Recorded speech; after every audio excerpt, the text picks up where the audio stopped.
Mesdames, Messieurs, bonjour. Merci de rester fidèles à Radio Sénégal. 19h au micro, François-Xavier Diallo. Les titres de cette édition, jour 3 de la visite d'État du président Macky Sall en France. Ce matin, les armées françaises ont rendu hommage au président Sall, place des Invalides.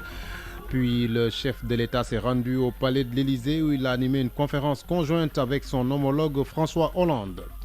La Banque mondiale accorde 5 milliards de francs CFA à Laser, c'est l'agence sénégalaise pour l'électrification rurale, Objectif, permettre à certains ménages ruraux d'accéder à l'électricité à moindre coût. La lettre de politique sectorielle du ministère de l'Intérieur revue et corrigée, selon Abdoulaye Daouda Diallo. Le nouveau document permet d'avoir une visibilité sur les 10 prochaines années en matière de gouvernance et de sécurité intérieure. Grève dans le secteur de la santé, l'hôpital général de Grand-Yoff a fonctionné au ralenti ce matin. Seules les urgences ont été assurées. 15e anniversaire de la disparition du président poète Léopold Sédar Senghor. Le Parti socialiste invite la jeunesse à s'approprier la pensée et l'action du théoricien de la civilisation de l'universel. En sport, le basketball sénégalais en deuil avec le rappel à Dieu de Ousseynou Ndiaga Diop, ex-coach des Lions. Il a été inhumé cet après-midi. Tous les détails dans le journal des sports qui sera présenté par Bono Badian. Et puis en fin d'édition, la revue de presse signée Khali Amadou Nahfal. Bienvenue à toutes et à tous. Le chef de l'État Macky Sall honoré par les armées françaises. Cérémonie organisée ce matin à l'hôtel des Invalides au 3e jour de la visite d'État de Macky Sall en France. Après cette étape, le président Sall s'est rendu à l'Élysée où il a tenu une conférence de presse conjointe avec son homologue François Hollande. Envoyé spécial à Paris, Cheikh Diop. Grande cour des Invalides. Le président Macky Sall arrive en compagnie du Premier ministre français Bernard Cazeneuve.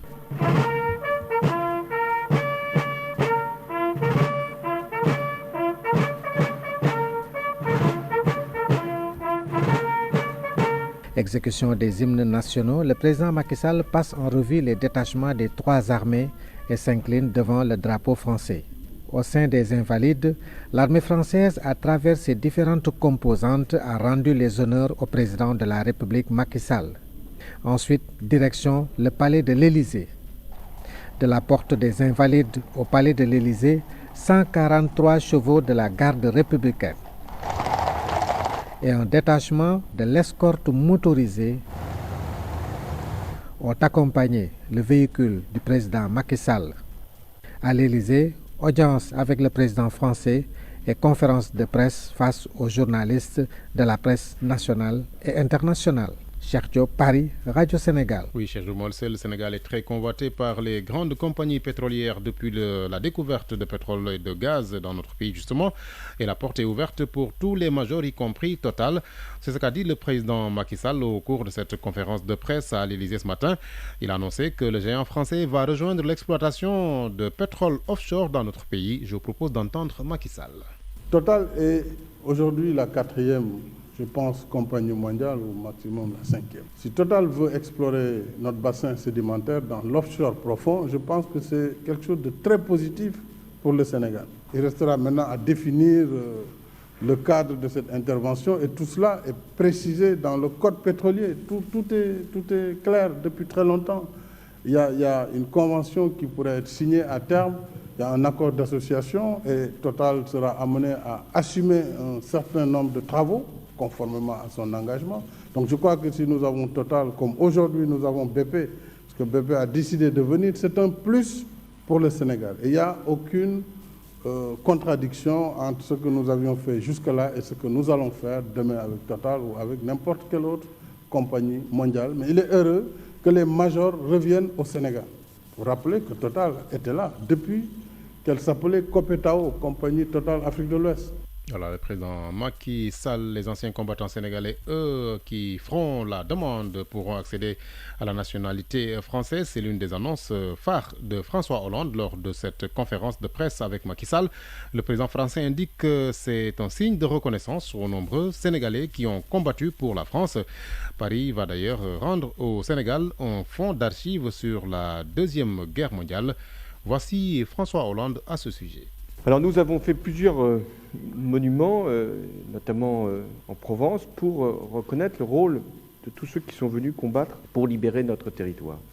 Et dans les lieux où il y a eu un certain nombre de batailles, nous rappelons la présence des tirailleurs sénégalais.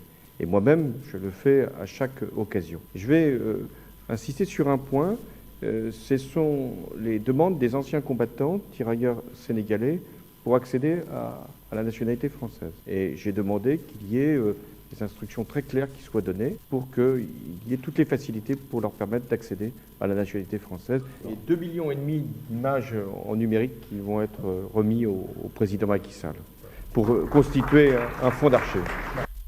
Voilà, le président français en conférence de presse conjointe ce matin avec son homologue sénégalais Macky Sall.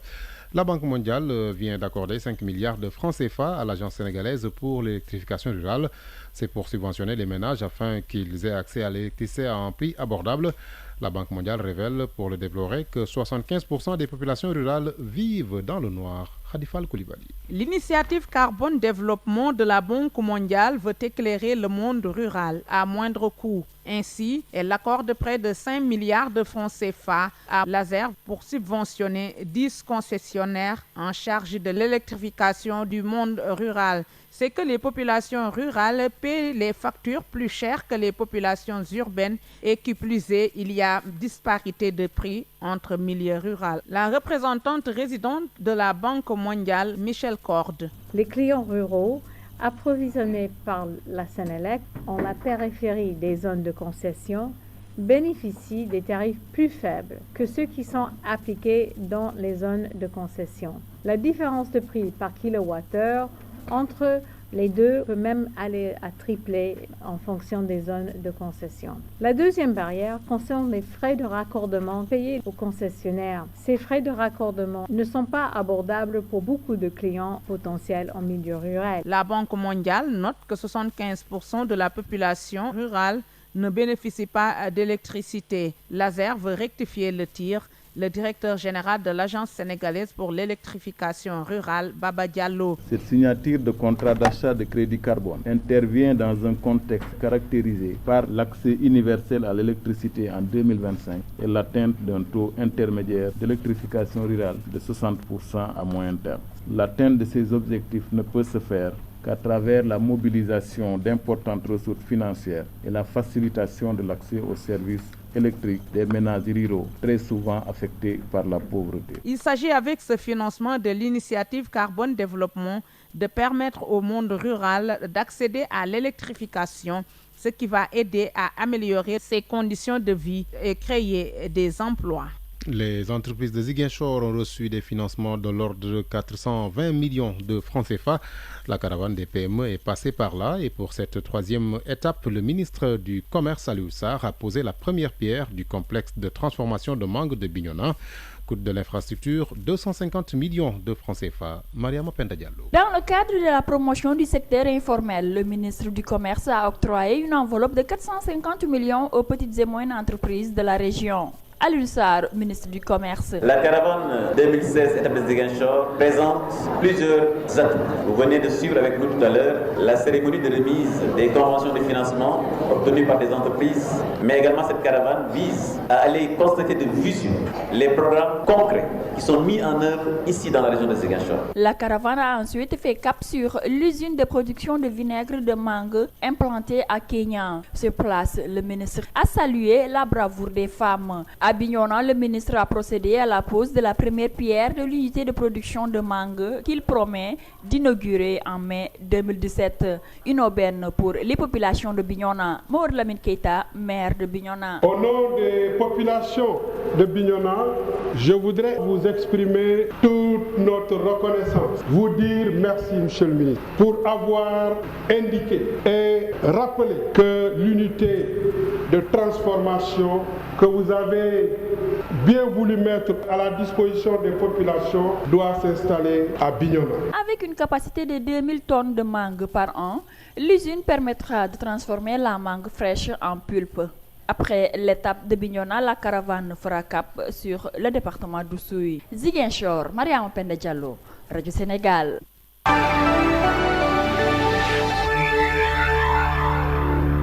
Radio Sénégal sur l'ensemble de son réseau synchronisé à 19h10. Le ministère de l'Intérieur veut réactualiser sa lettre de politique sectorielle en matière de gouvernance et de sécurité intérieure.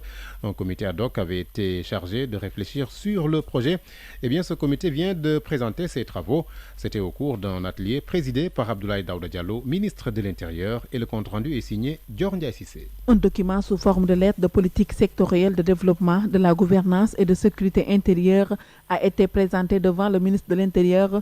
La mise en œuvre de ce document, une première dans le domaine de la sécurité. Abdoulaye Daouda Diallo approuve le contenu de ce document qui vise à la résolution définitive de la question de sécurité au Sénégal. C'est un document qui nous permet d'avoir une visibilité sur les 10 prochaines années concernant les missions du ministère. Le phénomène du terrorisme est particulièrement pressant. C'est un phénomène qui est difforme mais qui est surtout dangereux. Nous avons aussi préoccupations d'environnement. Les risques et catastrophes dans le monde ne nous coûtent pas moins de 3 000 milliards par année. Nous sommes aussi dans un contexte tout simplement de sécurité, de migration, enfin, toutes choses qui font en tout cas que les missions du ministère doivent être revues, mais surtout adaptées au contexte géopolitique actuel. Selon le ministre de l'Intérieur, l'application de cette lettre de politique sectorielle de gouvernance intérieure va permettre de mieux sécuriser la capitale et prévenir tous les risques de catastrophes et autres phénomènes déstabilisateurs, entre autres. En marge de cette rencontre, Abdoulaye Daouda Diallo, ministre de l'Intérieur, est revenu sur le programme de renforcement de la sécurité dans les pays limitrophes du Sénégal. Je propose d'écouter le ministre Abdoulaye Daouda Diallo. On s'est rendu compte qu'au niveau des axes transfrontaliers de façon générale, il y a d'énormes difficultés parce qu'il y a un manque de tout. Il n'y a pas d'infrastructure en général. L'État n'était pas présent. C'est ce qui a justifié la mise en place d'un nouveau programme que le chef de l'État a baptisé Puma, avec la nomination récemment d'un coordonnateur. Donc, assurer une présence beaucoup plus effective de l'État en termes d'infrastructures sociales de base tout simplement. Ce sont les écoles, les dispensaires, mais aussi, disons, la présence de la sécurité. Je vous parlais de la gendarmerie, de la police et par moment même de l'armée avec les cantonnements. Maintenant, la situation de la Gambie, elle est ce qu'elle est. Nous tous nous observons. Bien évidemment, on ne peut pas être en reste. Nous sommes obligés avec nos différents représentants au niveau des régions frontalières. Disons donc, les gouverneurs y sont en train de travailler en relation avec ceux-là qui sont chargés de la sécurité et de la défense au niveau de ces régions, donc de suivre la situation. Pour le moment, c'est ce que nous faisons en attendant justement de voir l'évolution d'une manière ou d'une autre. Voilà, le ministre Abdoulaye Daouda Diallo, avec qui nous restons d'ailleurs, puisqu'il devait présider ce matin une rencontre avec l'opposition ou bien la classe politique de manière générale. Eh bien, la rencontre a été annulée. L'information vient de nous parvenir puisque le Front Manko Wattu Sénégal n'a pas voulu assister à cette réunion d'information sur l'état de mise en œuvre des 11 points d'accord sur le processus électoral. Des accords conclus avec le chef de l'État. Le pôle de la majorité, elle, accuse le Front Wattu, Manko Wattu Sénégal de vouloir rompre le dialogue déjà instauré. Tida Sané promet d'y revenir. Le Centre des hautes études de défense et de sécurité a fêté la première promotion du Master 2 en défense, sécurité et paix. Ces 35 auditeurs issus de milieux socio-professionnels différents vont désormais renforcer le capital humain en matière de défense et de sécurité. Une option des autorités militaires pour mieux faire face aux défis liés à la sécurité à Ouassissé. Les auditeurs de la première promotion Master 2 en défense, sécurité et paix ont reçu leur diplôme de fin d'études. Issus des différentes catégories socio-professionnelles, ces auditeurs vont désormais renforcer l'expertise en matière de paix et de sécurité au Sénégal et dans la sous-région. Le général Paul Ndiaye est le recteur du Centre des hautes études de défense et de sécurité. Aujourd'hui, les menaces dans ce monde sont devenues multiformes et les réponses à leur apporter devrait être donc multidimensionnelle, multisectorielle. Et c'est pourquoi l'idée nous est venue au niveau des centres de hautes études de défense et de sécurité, conformément à notre mission, de créer un vivier d'acteurs ou d'experts de la défense et de la sécurité au profit de l'Afrique. Après 2 ans de formation, ces 35 auditeurs ont très tôt compris les enjeux liés aux défis sécuritaires, d'où la mise en place d'un think tank pour apporter leur expertise face à ce fléau. Célia Wan, récipiendaire de la première promotion en Master 2. Nous venons de mettre en place une association qui s'appelle le groupe africain de réflexion et d'action pour la paix et la sécurité, le GARAP.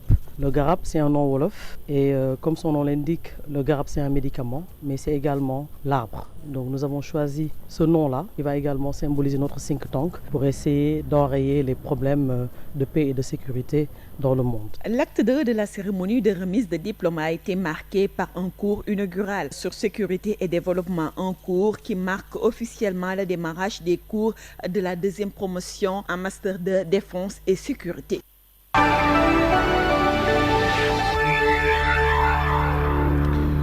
19h15, le syndicat autonome des médecins du Sénégal a démarré depuis hier une grève de 72 heures. Et ce matin, l'hôpital général de Grand-Yoff a été paralysé par ce mouvement. Il n'y a pas eu de consultation, seules les urgences ont été assurées. Le reportage est signé Codou Diagne. L'hôpital général de Grand-Yoff a perdu ce matin son visage habituel. C'est un calme plat qui règne dans la structure. Du service accueil à la caisse, les activités vont au ralenti. Il n'y a pas de grand rush. De la gynécologie à la pédiatrie en passant par l'orthopédie et gastro, tous les services sont presque paralysés. La grève des médecins est passée par là. Les blouses blanches sont absents des lieux. Le vieux Gabriel, trouvé au jardin de l'hôpital, se dit inquiet de la situation trouvée ce matin à Ogui. Nous sommes tous malades, nous qui venons à l'hôpital pour se faire soigner et qu'on n'arrive pas à retrouver les médecins sur place. Ce sont des rendez-vous à n'en plus finir. On nous renvoie et où aller pour se faire soigner dans ce cas? Cette dame qui se dirige vers la porte de l'hôpital est dépassée par le mouvement d'humeur des médecins. Je viens de la Médina. Je vois que l'hôpital est très calme. 3 jours de grève pour les médecins. Dans ce pays, c'est abusé. Parce qu'il y a des malades qui doivent se faire soigner. Les patients de l'hôpital général de Grand-Yoff ne supportent plus la grève répétitive des médecins. Ils appellent l'État à prendre ses responsabilités pour mettre définitivement un terme au mouvement d'humeur des blouses blanches. Disons aux autorités de prendre en charge cette affaire parce que ça devient grave et banalisé aussi. Tout le temps, il y a des grèves. Et ce sont les mêmes revendications. Voilà, sur le front social, notez également que le SAES est en débrayage demain. Dans les 5 universités publiques du pays, les enseignants du supérieur réclament une meilleure retraite. D'ailleurs, le nouveau secrétaire général du syndicat sera en conférence de presse demain à partir de 10h au restaurant du supérieur à l'université Cheikh Anta Diop de Dakar. 15e anniversaire de la disparition du président poète Léopold Sédar Senghor. Le porte-parole du Parti socialiste invite la jeunesse sénégalaise à s'approprier la pensée et l'action du défunt président poète. Abdoulaye Elimane Kane prenait part ce matin aux festivités ou plutôt aux manifestations marquant la commémoration du rappel à Dieu de l'illustre disparu. Le reportage de Jean-Baptiste Boukopsané. Revisiter la pensée et l'action du président Léopold Sédar Senghor s'avère une entreprise colossale tellement l'homme est plein de qualificatifs de la vie du maire PS de Grand Dakar, Jean-Baptiste Diouf. Un homme exceptionnel, un homme d'une dimension extraordinaire, un homme entier, un homme simple, un homme qui doit être la référence pour toutes les jeunesses aujourd'hui parce que Senghor est multidimensionnel. Entre le poète, le littéraire et le philosophe, le porte-parole du PS retient l'homme d'État, Abdoulaye Elimane Kane. Tout le monde salue les efforts qu'il a déployés pour la création d'un État de droit. C'est quelque chose de très important. Le rayonnement du Sénégal à l'extérieur de ses frontières, notamment grâce à la culture et sa pensée et son action propre d'homme de culture, ce sont 2 éléments, je crois, qui restent à l'intérieur du Sénégal. Il avait lancé le pluralisme politique en créant 4 courants de pensée.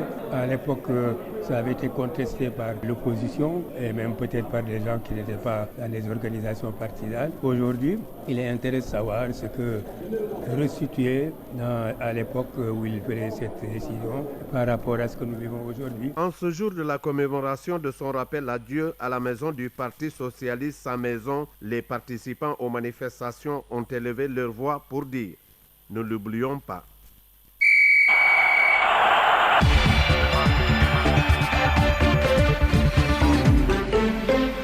À 19h20, Benoît Badian nous a rejoint au studio pour la page des sports. Bonsoir Benoît. Bonsoir François-Xavier Kaoué, bonsoir à tous. Les Lions du Sénégal, champions d'Afrique de beach soccer depuis dimanche au Nigeria, rentrent finalement demain mercredi nuit.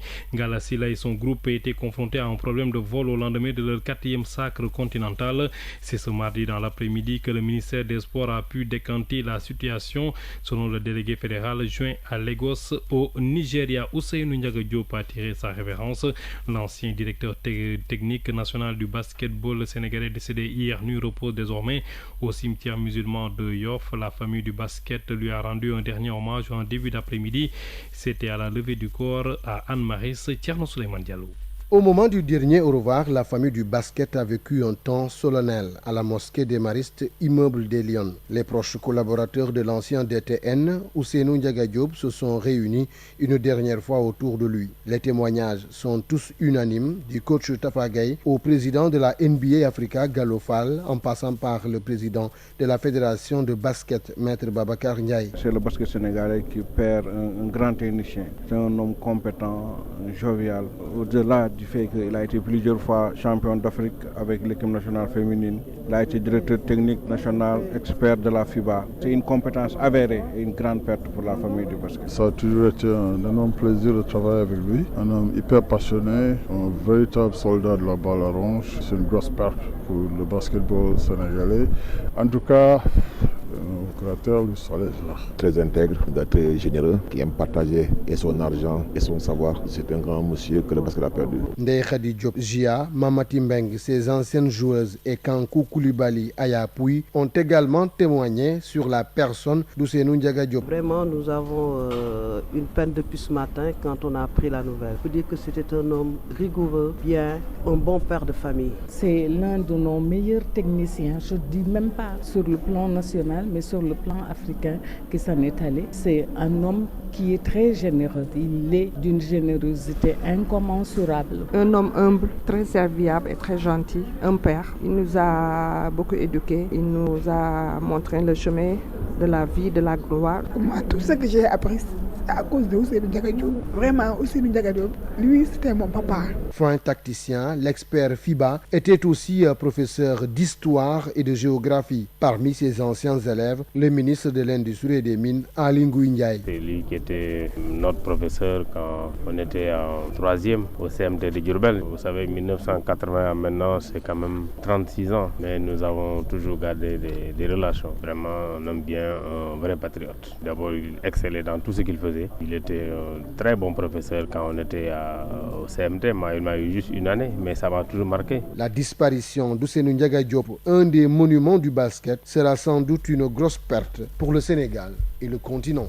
Thierno Souleymane Diallo, cet après-midi à la levée du corps de Ousseynou Ndiaga Diop, ancien directeur technique national de basketball. Toutes nos condoléances à sa famille, celle du basket et l'ensemble des sportifs sénégalais. Que la terre de Yoff lui soit légère. Amen.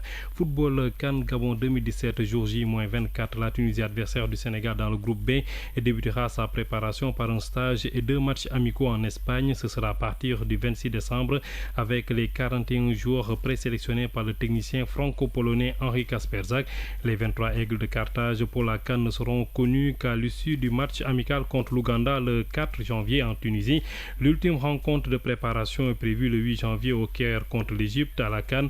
Une qualification en quart de finale au sein d'un groupe B très difficile et l'objectif clair de la Tunisie, a indiqué ce matin Henri Kasperzak. Côté sénégalais, le programme de préparation pour la CAN 2017 se précise.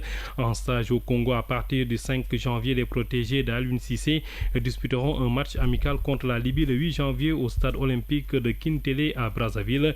Une autre rencontre de préparation est prévue le 11 contre les Diables Rouges du Congo. Autre sélection non qualifiée pour la CAN gabonaise. Et puis le Zimbabwe, une première liste de 31 Warriors dévoilée aujourd'hui en vue de la CAN 2017. 9 joueurs du championnat professionnel d'Afrique du Sud y figurent, parmi lesquels la star offensive de l'équipe Kama Biliat de Mamelodi Sundowns. Les Warriors qui retrouvent la CAN après 11 ans d'absence affronteront au premier tour l'Algérie, la Tunisie et le Sénégal dans le groupe B à Franceville. C'est tout pour les sports. François-Xavier. Merci Benoît Badian. À présent, notre dossier du jour qui nous vient de Louga et qui porte justement sur le Niébé. Le Niébé qui occupe une place de choix dans l'économie de la région.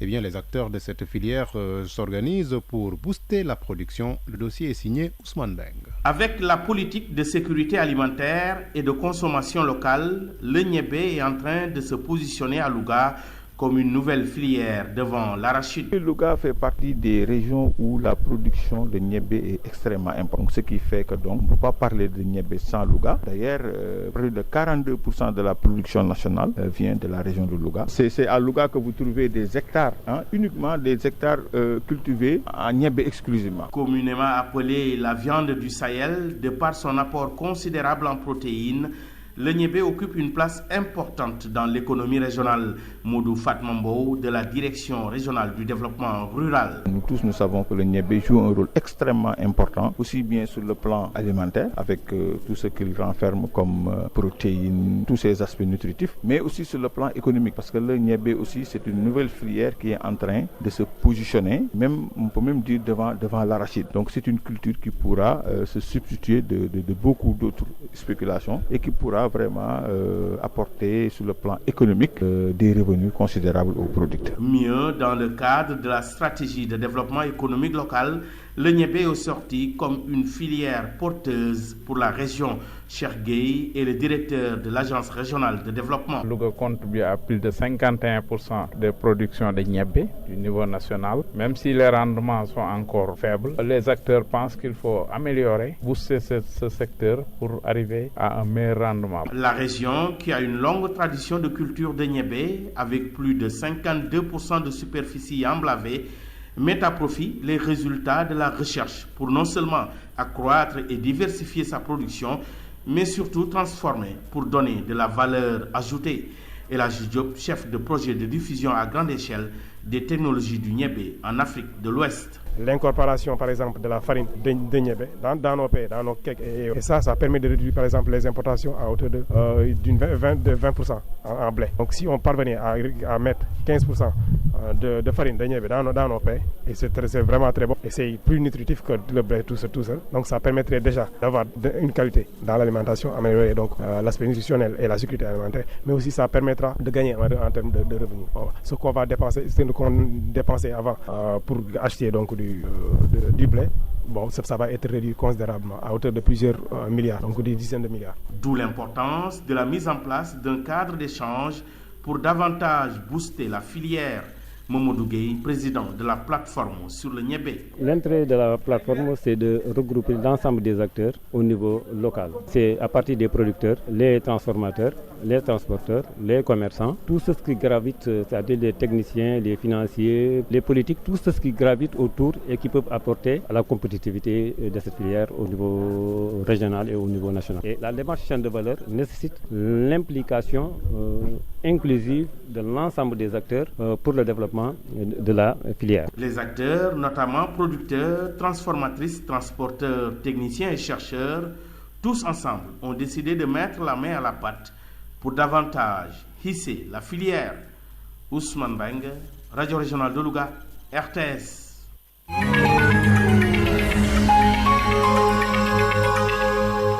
La dernière note de ce journal, la revue de presse signée Khali Amadou Narfal. Alstom prête à relever le défi de la qualité et de la fiabilité du futur train express régional. Le Soleil explique en détail la visite hier à Strasbourg par le chef de l'État des ateliers de fabrication des 15 rames du TER Dakar AIBD. Le quotidien national rappelle que Macky Sall, devant la direction et les 400 ouvriers de l'usine Alstom, a insisté sur le délai de livraison incompressible de 24 mois. Sans doute pour tenir une promesse électorale, commente le Soleil. Avec force détail, mon confrère décrit les caractéristiques de ce train rapide. Il sera long de 72 mètres, composé de 4 voitures de première et seconde classe d'une capacité de 400 passagers par rame. Un TER écologique, peu gourmand en énergie et à bord duquel le déplacement des vieilles personnes ou à mobilité réduite est facilité par un système de plancher bas. De son côté, Walf Quotidien voit autrement cette visite du président de la République. Macky Sall en mission sauvetage clame le journal farouchement opposé à l'action du gouvernement. La plume au vitriol écrit que la France a trouvé à Macky Sall le bon client pour maintenir encore en vie pour quelques années l'usine Alstom menacée de fermeture par une pénurie de commandes. Conclusion de mon confrère, en signant un contrat de 228 millions d'euros, soit 150 milliards CFA, le Sénégal enlève une méchante épine au pied de François Hollande. Et puis l'homme qui avait tiré sur Dadis Camara tombe à Dakar. Vox Populi révèle à sa une que Toumba Diakité vivait depuis 5 ans dans la capitale sénégalaise sous le faux nom de Boubacar Bari et avait totalement changé de look.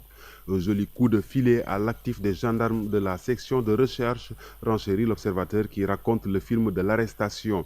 Les hommes en bleu lavaient dans leur collimateur, procédaient discrètement à des recoupements, des filatures et planques afin d'authentifier les informations qui présentaient Aboubacar Bari comme étant en réalité le commandant Aboubacar Toumba Diakité. Le journal de Youssou Ndour, citant des témoins de l'arrestation, révèle que l'ex-aide de camp et bourreau maladroit du fantasque tyran de Conakry a été interpellé la nuit le week-end dernier à Ouakam et conduit à Colobane où il est placé en garde à vue.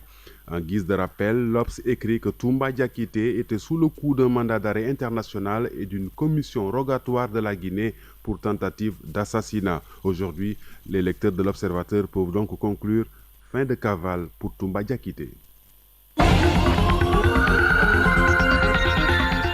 Fin aussi de ce journal à 19h30. Merci à l'équipe en cabine, Marie-Claire Sen et Modou Diop, Sedem Labba Soumaré.